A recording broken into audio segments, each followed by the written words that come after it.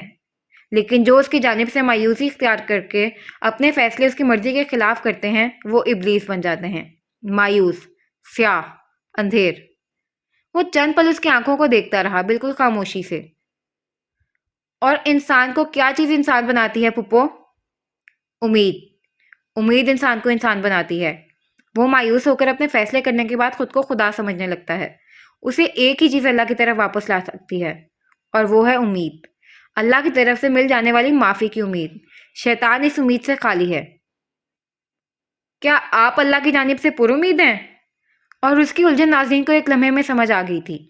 وہ اداسی سے مسکرا کر پیچھے ہو بیٹھی، پھر نرمی سے اس کی جانب دیکھا۔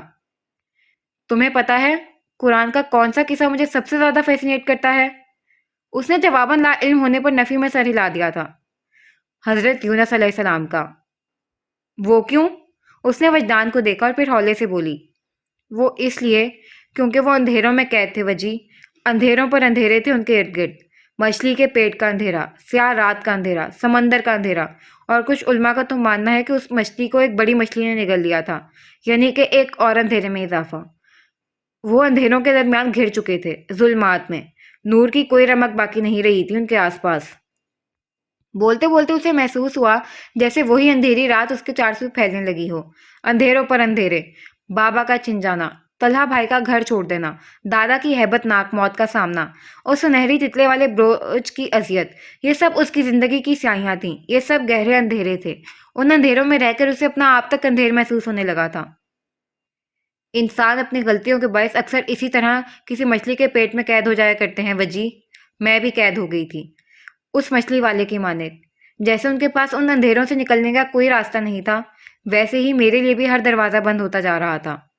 لیکن پھر سیاہ رات کا عکس زائل ہونے لگا، سنہری تتلیوں نے رخ بدل لیا، اس پر کچھ انکشاف ہوا تھا، وہ کسی زہر کے زیر اثر بولتی جا رہی تھی۔ پھر اللہ کہتے ہیں کہ یونس علیہ السلام نے دعا کی تھی، اور اگر وہ دعا نہ کرتے تو جب تک انسان دوبارہ زندہ نہ کیے جاتے تب تک قید رہتے۔ وہ الفاظ جانتے ہو کیا تھے وجی؟ اس نے پرجوش ہو کر اس کی جانب دیکھا۔ وجی نے اس بات میں سر ہلایا، اسے وہ الفاظ یاد تھے، تیرے سوا کوئی معبود نہیں، تو پاک ہے، بے شک میں ہی ظالم ہوں۔ شیطان کے پاس یہ نہیں ہے وجدان، یہ صرف آدم کے پاس ہے۔ اپنی کوتاہیوں کو تسلیم کر لینے کے بعد خود کو ظالم گردان کر معافی طلب کرنا آدم ہوتا ہے۔ گہرے اندھیروں میں امید کی چادر کو تھام کر گریہ وزاری کرنے پر اللہ آپ کو ہر اندھیرے سے بچا لیتے ہیں وجی۔ انسان کو اللہ کبھی تنہا نہیں کیا کرتے، تب بھی نہیں جب وہ سمندر کے گہرے اندھیروں میں اپنی امید گم کرنے لگا ہو۔ وجدان مسمرائز ہو گیا تھا، وہ لاجواب ہو گیا تھا، وہ گشتے بدندہ رہ گیا تھا۔ بعض اندھیروں سے انسان کو صرف اس کی دعا بچا سکتی ہے، بعض اندھیروں سے انسان کو صرف اللہ بچا سکتا ہے۔ تب نہ ذہانت کام آتی ہے اور نہ پیسہ، نہ اثر و رسوخ بروئے کار لائے جا سکتے ہیں اور نہ ہی لاہے عمل۔ بعض جگہوں پر صرف انسان ہوتا ہے اور اللہ ہوتا ہے، کیونکہ جو اندھیروں کو پیدا کر سکتا ہے وہی تو ہمیں ہمارے اندھیروں سے نجات دے سکتا ہے نا وجی؟ اس پر عرصے بعد پرانے کی راہ کھل گئی تھی۔ دعا۔ اس نے دعا کو نظر انداز کر دیا تھا۔ وہ دعا مانگنا چھوڑ چکی تھی۔ اندھیروں میں زندہ رہتے رہتے وہ دعا کی روشنی کو کھو چکی تھی۔ حالانکہ واضح الفاظ میں اسے پہلے ہی بتایا جا چکا تھا کہ جو پکارتے نہیں ہیں وہ دوبارہ زندہ کیے جانے تک اندھیروں میں قید کر دیے جاتے ہیں۔ وجدان اسے تنہا چھوڑ کر کمرے سے باہر جا چکا تھا۔ اس کا کام ہو گیا تھا۔ وہ پھپھو کے اندر خاموش ہوئی ایک آواز کو جگانے آیا تھا، وہی آواز جس نے پھپھو کے اندر بولنا ترک کر دیا تھا اور اب تک کرسی پر بیٹھی خود سے محو گفتگو تھی۔ پھر وہ یکدم اٹھ کھڑی ہوئی، جائے نماز بچھا لیا، اس پر دو زانوں ہو بیٹھی، دونوں ہاتھوں کو باہم ملایا۔ اس کے ارد گرد پھیلے اندھیرے زائل ہونے لگے تھے۔ مچھلی کے پیٹ میں نور سا پھیلنے لگا تھا۔ اور مچھلی والے کو یاد کرو جب وہ غصے کی حالت میں چل دیے اور خیال کیا کہ ہم ان پر قابو نہیں پا سکیں گے، آخر اندھیرے میں پکارنے لگے کہ تیرے سوا کوئی معبود نہیں، پاک ہے تو اور بے شک میں ہی ظالم ہوں۔ تو ہم نے ان کی دعا قبول کر لی اور ان کو غم سے نجات بخشی، اور ایمان والوں کو ہم اسی طرح نجات دیا کرتے ہیں۔ سورہ انبیاء۔ اس کے آس پاس ایمان، امید اور محبت کی خوشبو سی تحلیل ہونے لگی تھی۔ کئی سالوں پرانے مچھلی والے کے اندھیرے بھی روشنی کی ضمانت تھے، کیونکہ اللہ کے الفاظ کبھی پرانے نہیں ہوا کرتے، وہ امر ہو جاتے ہیں رہتی دنیا تک کے لیے۔ ساری رات چھت کو تکتے گزر گئی۔ وہ وجدان اور صوفیہ کو رمیز کے بارے میں نہیں بتا سکی۔ وہ انہیں پریشان نہیں کرنا چاہتی تھی۔ اس نے سانس بھر کے کروٹ دوسری جانب لے لی۔ اب وہ حرم کے بارے میں سوچنے لگی تھی۔ اس نے مدد کیوں کی، وہ بھی اتنی خاموشی سے کہ اس جیسی محتاط لڑکی کو بھی علم نہ ہو سکا۔ وہ پھر سے چت لیٹ گئی تھی۔ اسے حرم کو سمجھنے میں دقت محسوس ہو رہی تھی۔ اسی پہر شہر کے دوسرے سرے پر واقع کلینک میں رات کی تاریکی اپنے پورے آپ و تاب سے چگمگا رہی تھی۔ وہ سارنگ کے ساتھ کلینک کے عقبی جانب بنے کمرے میں موجود تھا، جہاں بیشتر سکرینز نصب تھیں۔ اس کے ہاتھ میں پچھلے کیس کی فائلز تھیں اور وہ ایک جانب کرسی پر بیٹھا تھا، فائل کے پرچوں کو پلٹتا بغور پڑھ رہا تھا۔ سارنگ کمپیوٹر اسکرین کے سامنے بیٹھا ایک ہی تصویر کو بار بار زوم ان اور زوم آؤٹ کر رہا تھا۔ حرم نے چہرہ اٹھا کر اسے دیکھا اور پھر اٹھ کر اس کے پیچھے چلا آیا۔ جینز پر سیاہ بٹن شرٹ پہنے، آستینوں کو کونیوں تک لپیٹے، اس تاریکی میں بھی اس کا دراز سراپا واضح تھا۔ وہ اگلے ہی پل ڈیسک پر ہاتھ رکھتا جھکا، پھر آنکھیں سکیڑ کر اس تصویر کو دیکھنے لگا۔ مجھے ایک بات سمجھ نہیں آ رہی حرم، یہ پچھلے سب وکٹمز کے لباس پر ریٹس، چوہوں کا بروچ کیوں لگایا گیا ہے؟ یہ اتفاق نہیں ہو سکتا، رائٹ؟ سارن تھکن کے باوجود خاصا الجھا سا لگ رہا تھا۔ اس کی آنکھیں مستقل کام کرنے کے باعث جل رہی تھیں اور بال آڑے ترچھے ہو کر ماتھے پر بکھرے ہوئے تھے۔ اتفاق کچھ بھی نہیں ہوتا۔ یہ ریٹس کس چیز کو سمبلائز کرتے ہیں؟ کس کو؟ خود سے ہی سوال کر کے وہ سیدھا ہو گیا تھا، پھر لب دبا کر ان تصاویر کو دیکھے گیا۔ اس نے یہ بات اسٹڈی کرتے ہوئے نظر انداز کر دی تھی، لیکن سارنگ نے مشترکہ چیز کو ہر وکٹم پر دیکھا تو اس کی جانب نشاندہی کی۔ اور ایک جانب تو ریٹس کی جگہ مچھلی کا بروچ بھی لگایا گیا ہے۔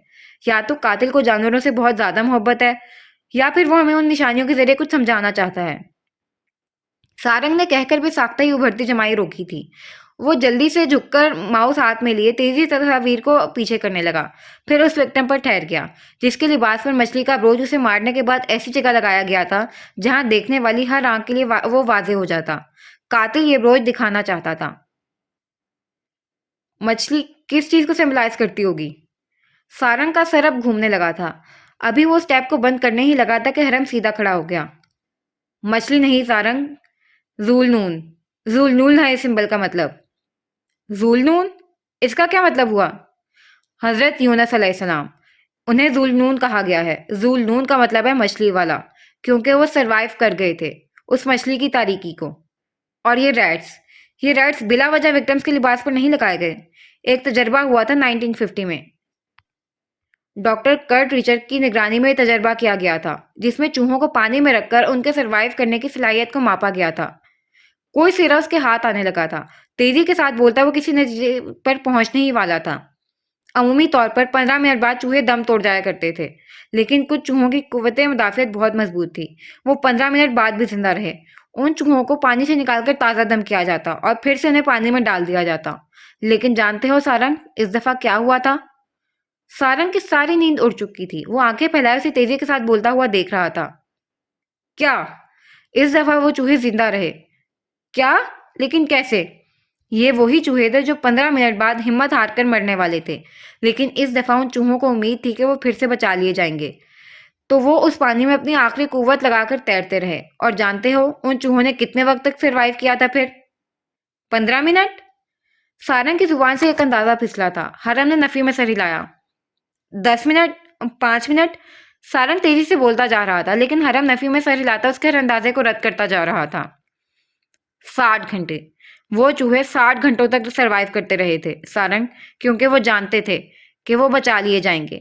امید، ہوپ، یہ بہت طاقتور شے ہوتی ہے سارنگ، یہ ڈوبتے سفینوں کو بچانے کی طاقت رکھتی ہے۔ قاتل بہت زیرک ہے، اس نے کبھی ان وکٹمز کو مکمل طور پر ختم نہیں کیا، اس نے آخری وقت تک اپنے ٹارگٹس کو زندہ رکھا۔ جو جینے کی امنگ لیے زندہ تھے وہ کئی دنوں تک سروائیو کرتے رہے، لیکن جو زندہ رہنے کی ہمت خود میں نہیں پاتے تھے وہ اسی جگہ ان چوہوں کی مانند دم توڑ گئے۔ قاتل نے ان وکٹمز کو اسی لیے مارا سارنگ، کیونکہ وہ ہمیں ایک سبق دینا چاہتا ہے کہ جو زندہ رہنا چاہتے ہیں وہ زندہ رہ جاتے ہیں، اور جن کے اندر قوت مدافعت کی مضبوطی ہوتی ہے وہ بچ جاتے ہیں، وہ آخری وقت تک اس پانی میں تیرتے رہتے ہیں۔ ایک طرح سے اس نے ان سمبلز کے ذریعے خود کو بری ذمہ کرنے کی کوشش کی ہے، اس نے خود کو ہر الزام سے آزاد کرنے کی کوشش کی ہے، وہ اپنے کسی عمل پر شرمندہ سا نہیں ہے۔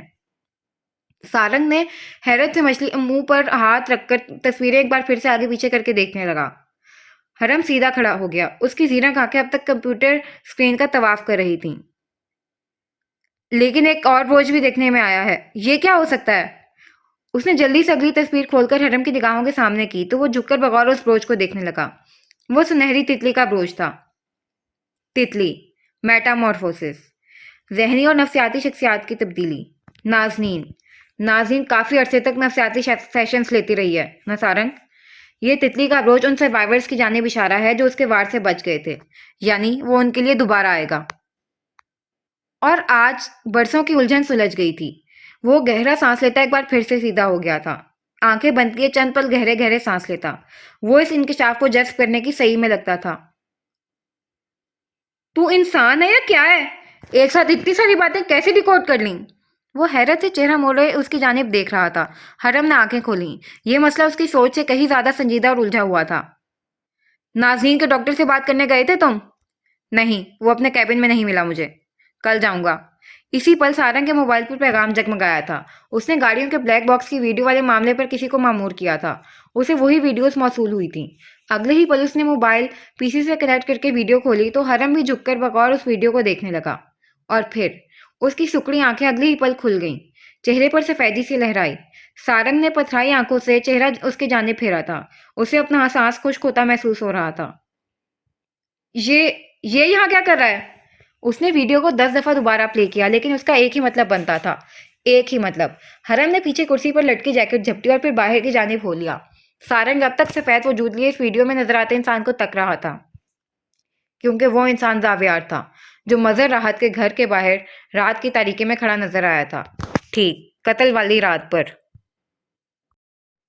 اگلے دن وہ یونی نہیں گئی، اس کی گاڑی خراب ہو گئی تھی، اور شام کو رمیز کی جانب جانے کی بے چینی بھی بخوبی اس کے وجود میں دیکھی جا سکتی تھی۔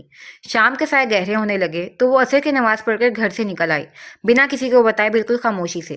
لیکن اسے موسم کے تیور کچھ ٹھیک نہیں لگ رہے تھے۔ اس نے پریشانی سے ایک نظر سرمئی بالوں سے ڈھکے آسمان پر ڈالی تھی۔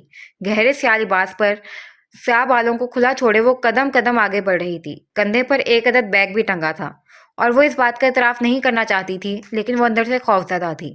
اسے محض وجدان اور صوفیہ کی حفاظت اس دروازے تک واپس لے کر جا رہی تھی۔ اس نے گہرا سانس لیا اور پھر تیز قدموں کے ساتھ چہارہ پر آ کر ٹیکسی کے لیے ہاتھ لمبا کر کے اسے روکنے لگی۔ حرم اسی پہر ڈاکٹر باسط کے کیبن کا دروازہ کھولے انتہائی سکون سے اندر جا بیٹھا تھا۔ باسط نے اسے ایک نگاہ اٹھا کر دیکھا اور پھر نرمی سے جوں ہی اس کا مدعا معلوم کرنے لگا تو حرم نے اسے روک دیا۔ نازنین انصاری، تتلی کا بروچ، کچھ یاد آیا؟ باسط کے چہرے کا رنگ اگلے ہی پل لٹھے کی مانند سفید ہو چکا تھا۔ وہ یکلت اپنی کرسی سے اٹھ کھڑا ہوا۔ حرم نے انہی پرسکون آنکھوں سے اس کا چہرہ دیکھا۔ میں کسی کو نہیں جانتا، میں نے کچھ نہیں دیکھا۔ میں نے کب کہا کہ تم نے کچھ کیا ہے؟ وہ اب تک پرسکون تھا، لیکن باسط کی پیشانی پر ابھرتا پسینہ کسی بھی طرح نظر انداز کیے جانے کے قابل نہیں تھا۔ آخری دفعہ، بالکل آخری دفعہ پوچھوں گا میں۔ وہ اپنی جگہ سے اٹھ کھڑا ہوا، پھر باسط کے عین سامنے جا کر کھڑا ہوا۔ اس کی آنکھوں میں اپنی کاٹدار آنکھیں گاڑی۔